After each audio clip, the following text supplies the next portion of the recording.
عثمان ڈار صاحب، گڈا آپ کا تبھی چڑھا ہوا ہے، گڈی آپ کی چڑھی ہوئی ہے، حکومت پاپولر ہوتی جا رہی ہے، آپ لوگ بڑے کمفرٹیبلی حکومت کری جا رہے ہیں اور سب معاملات درست ہیں، اس لیے کیونکہ آپ کو شہباز شریف صاحب کے مطابق انپریسیڈنٹڈ سپورٹ حاصل ہے، کیونکہ جنرل صاحب اس سے اختلاف کرتے ہیں اور وہ سمجھتے ہیں عمران خان صاحب کے اندر وہ کمپوئر موجود ہے جس کی وجہ سے وہ سب کو، تمام سٹیک ہولڈرز کو ساتھ لے کر چلتے ہیں اور اسی وجہ سے آپ لوگ معاملات آپ کے بہتر ہیں۔ لیکن اس کے باوجود ڈار صاحب آپ کو پتہ ہے کہ ڈالر 164 روپے 20 پیسے پہ ٹریڈ ہو رہا ہے، مہنگائی بڑھ رہی ہے اور فوڈ انفلیشن ابھی بھی اوپر ہے، پیٹرول چلیں آپ کنیکٹ کر دیں انٹرنیشنل مارکیٹ سے، لیکن ابھی بھی بڑے میجر مسائل ہیں اور بقول ڈاکٹر طارق فضل چودھری صاحب کے 80-90% پاکستانی ابھی بھی پس رہے ہیں مہنگائی کی چکی میں۔ دیکھیں، خوش باشی صاحب یہ بات ہے کہ پرائم منسٹر عمران خان کو یا ہماری حکومت کو اداروں کی سپورٹ حاصل ہے تو شاید ان کی نہیں تھی۔ جنرل صاحب نے بالکل ٹھیک کہا کہ دیکھیں جب کوارڈینیشن سے کام ہو رہا ہے، ایک تحمل سے مل کر کام کیا جا رہا ہے اور جس کی بات خوش باشی صاحب کرتے ہیں کہ پاکستان آگے جا سکتے ہیں، ہم سب مل کے کام کریں، اس بھی یہ ناخوش ہیں کہ کیوں سارے ادارے مل کر ملک کو آگے لے کے چل رہے ہیں، کیوں انارکی کی سچویشن نہیں ہے ملک میں۔ اور جو جنرل صاحب نے بات کی اور بڑی تکلیف ہوئی طارق فضل چودھری کو، جی ایسے لگ رہا ہے شاید کوئی پی ٹی آئی والا بول رہا ہے۔ طارق فضل چودھری پہلے جنرل صاحب جو ہیں وہ پاکستانی ہیں، پاکستان کے شہری ہیں، بعد میں وہ تجزیہ کار ہیں جس کی آپ بات کر رہے ہیں۔ یہ ایک اوپن سیکرٹ ہے کہ جنرل جیلانی نے انگلی پکڑی آپ کے لیڈر میاں نواز شریف کی اور پھر لے گئے، ان کو تو سیاست کی یہ بھی سی نہیں آتی تھی، اور آپ بات کر رہے ہیں جی ایک لیڈر عمران خان جو اس ملک کو ملا ہے جی تو پتہ نہیں کوئی اداروں کی سپورٹ سے کھڑا ہے۔ اور دوسری طرف خود منیب مختلف ٹاک شوز میں پی ایم ایل این کے جو لوگ میرے ساتھ کم از کم بیٹھتے ہیں خود اظہار خیال کرتے ہیں کہ یہ چاچے بھتیجی کی لڑائی جو ہے ہمیں لے دے جائے گی، یہ تو خود گھبرائے ہوئے ہیں۔ طارق فضل چودھری کو بولے، دل پہ ہاتھ رکھ کے بولے کہ اس کو نہیں ڈر ہے جو وہ ہو رہا ہے، یہ ان کے ساتھ کیا ہونے جا رہا ہے۔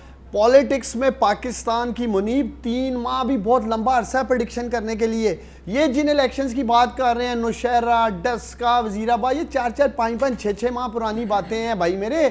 3 ماہ 4 ماہ میں حالات بدل گئے ہیں، اکانومی ریوائول کی طرف جا رہی ہے، چیزیں بہتری کی طرف آ رہی ہیں اور ان کا اپنا بیانیہ پٹ رہا ہے۔ مجھے بتائیں جب یہ حب اللہ سے ملیں گے کشمیر الیکشن سے ایک دن پہلے، وہ شخص جو پاکستان کے خلاف زہر اگل رہا ہے، میں وہ الفاظ کیپٹل ٹاک میں ادا نہیں کر سکتا جو اس شخص نے پاکستان کے لیے ادا کیے، تو یہ کیا سمجھتے ہیں کہ پاکستانی نے ووٹ دیں گے؟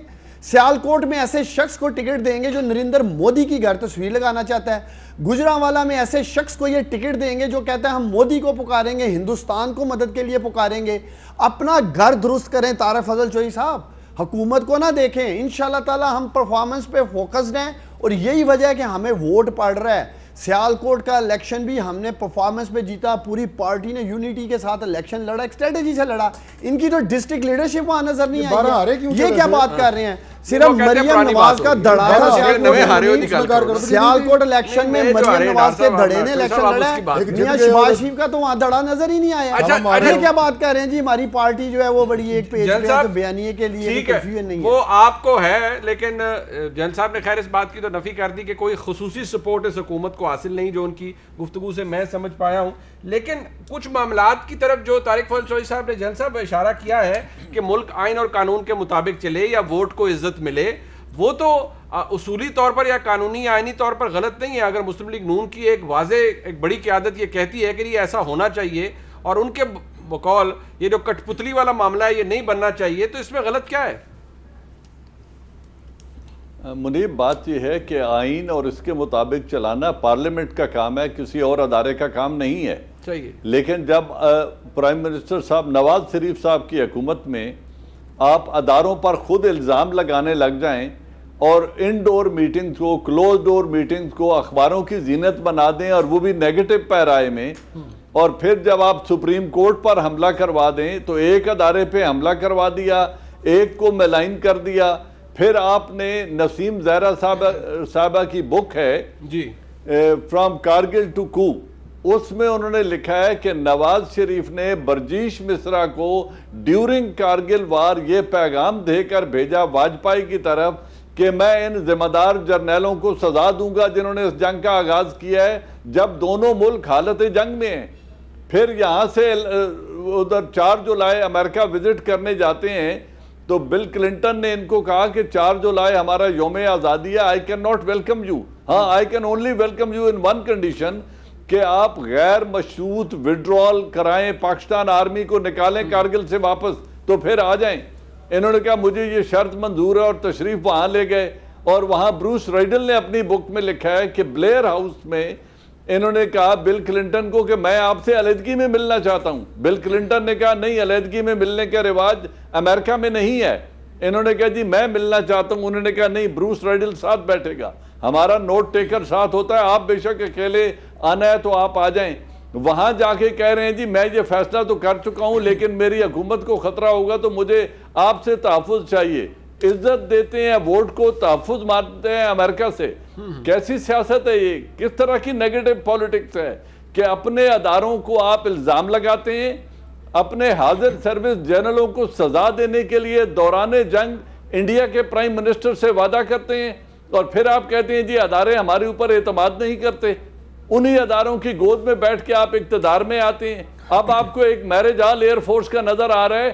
اگر میں ابھی طارق فضل چودھری صاحب کو کہہ رہا ہوں، ملک صاحب بات سنیں، اگر جو 3 سیکٹر ایک نیوی کے پاس ہے، آرمی کے پاس ہے، آرمی والا تو غیر آباد پڑا ہے، اگر جو پی اے ایف کا سیکٹر ہے اس کے کمیونٹی ہال میں کوئی میرج ہو رہی ہے other than P A F officers, تو آپ اس پہ اعتراض کریں اور اس کو بند کروا دیں۔ آپ پارلیمنٹ میں بیٹھے ہیں، آپ اس کو بند کروانے کے آرڈرز کروا دیں کہ اٹ شوڈ بی کلوزڈ، وہ بند ہو جائے گا۔ وہ آپ سے بالا تر نہیں ہے، لیکن مجھے چونکہ اگر مجھے اس کا علم ہوتا تو میں ابھی آپ کی حامی بھر دیتا، لیکن آپ نے چونکہ ایک ادارے پر الزام لگایا ہے تو آپ ضرور اس کو چیلنج کریں، اور وہ نہیں ہونا چاہیے استعمال کمرشل پرپسز کے لیے۔ کافی 1 منٹ میں بس ضروری چند باتیں۔ جی جی جان صاحب بات یہ ہے، بولے پہلے میں عرض کرتا ہوں صرف ایک دو باتیں۔ طارق صاحب کی بات سنیں۔ جہاں تک آپ نے ایئر فورس کی حال کی بات کی ہے، اس کی پرمیشن موجود ہے، میں یہ نہیں کہہ رہا کہ انہوں نے پرمیشن نہیں لی، میں صرف یہ کہہ رہا ہوں کہ کام نہیں ہے، لیکن اس پہ اگر کوئی بات کرے گا وہ کہیں گے اداروں کے خلاف ہے۔ آپ کی حکومت میں بنا ہے اور آپ کی حکومت نے اجازت دی ہے۔ میں نے دی ہے، میں کہہ رہا ہوں۔ دوسری بات جل صاحب جو آپ نے بات کی ہے نا پارلیمنٹ کی، میں بالکل تسلیم کرتا ہوں آپ کی بات کو کہ پارلیمنٹ بھی اگر اپنا وہ کام جو اس کو کرنے چاہیے، اور جو مناظر پارلیمنٹ میں دیکھے جا رہے ہیں، گالیاں، کتابیں مارنی، یہ اگر ہوگی تو پارلیمنٹ کی پھر عزت بے توقیر ہو جائے گی، بے توقیر ہوگی۔ اس کی عزت کہاں پہ جائے گی؟ میں آپ کی اس بات سے بالکل اتفاق کرتا ہوں۔ آخری بات، کارگل کی جو آپ نے بات کی ہے، یہ میرے لیے بڑا ایک سینسٹیو ٹاپک ہے۔ کسی ایک رائٹر کا نام لے کے آپ نے جو باتیں کی ہیں، پہلی بات تو یہ میرے علم میں نہیں ہے، اگر یہ غلط ہو، یہ مناسب نہیں ہے۔ اگر یہ غلط میں یہ کہوں کہ کارگل کی جنگ کیسے چھڑی، میں یہ کہوں کہ کارگل میں ہماری پوزیشن کیا تھی، مجھے اس کا علم نہیں ہے۔ یہ سینسٹیو باتیں ہیں، اس میں ہماری پوری افواج انوالو رہی ہیں، ہمارے جوان انوالو رہے ہیں، شہید ہوئے، ہمارے شہادتیں ہوئی ہیں، ہمارے 2 لوگوں کو نشان حیدر ملے ہیں۔ لہٰذا آپ اس کو الزام تراشیوں کے لیے ایسی سینسٹیو موضوعات کو نہ چھڑا دیں۔ میری صرف یہ درخواست ہے۔ چلے جن صاحب 1 منٹ، فضل صاحب میں نے جی جن صاحب ایک میں نے اسی لیے آتھر کا نام لیا ہے۔ ٹھیک ہے، آپ نے فیکٹس کوٹ کیے ہیں۔ مجھے سر ایک بات صرف ٹورڈز دا اینڈ ایک صرف بات کا جواب دے دیں۔ شہباز شریف صاحب کہتے ہیں ماضی بھلا کے آگے چلیں، سیاسی جماعتیں تو شاید بلا دیں یا چلیں، پی ٹی آئی کی حکومت ہے وہ ای وی ایمز کی بات کرتی ہے، جی الیکٹورل ریفارمز کر لیں، پتہ نہیں ہونے یا نہیں ہونے، اس پہ میجر ابھی تک ڈیڈ لاک موجود ہے۔ لیکن کیا جو بھی آپ نے کہا کہ آپ پر کوئی کیسے اعتماد کرے، ادارے مسلم لیگ نون پہ کیسے اعتماد کریں؟ شہباز صاحب کہتے ہیں ماضی کو بلائیں اور آگے چلیں، کیا یہ ممکن ہے اداروں کے لیے بھی کہ وہ مسلم لیگ نون کے ساتھ یا کسی بھی جماعت کے ساتھ اپنے ماضی کو بلائیں اور آگے چلیں؟ ماتحت ادارے نہ پارلیمنٹ سے بالا تار ہیں، نہ سپریم کورٹ سے بالا تار ہیں، نہ حکومت وقت سے بالا تار ہیں۔ ان کو بھلانا پڑے گا، اور ان کا ٹینیور 3 سال کا ہوتا ہے، وہ گھر چلے جاتے ہیں۔ آرمی چیف، آرمی کی کسی سے کوئی دشمنی نہیں ہے، جن کا اختلاف ہوا وہ جا چکے ہیں۔ آرمی کی کوئی لیگیسی نہیں ہے کہ حکومتوں سے ٹکر لیتی رہے، وہ ماتحت کام کرنے کو تیار ہیں، ان کے کام انہیں سونپا جائے، ان کی جو عزت ہے ان کو دی جائے، اور اپنا کام دیانتداری سے کیا جائے ملک کے ساتھ، تو کسی کو کوئی اختلاف نہیں ہوگا۔ لیکن جو شہباز شریف کا یہ نیریٹو ہے، پہلے وہ اپنی پارٹی سے ایکسپٹ کروا لیں۔ ٹھیک ہے، بالکل شہباز صاحب کو شاید کافی وقت لگ جائے گا یہ ایکسپٹ کرواتے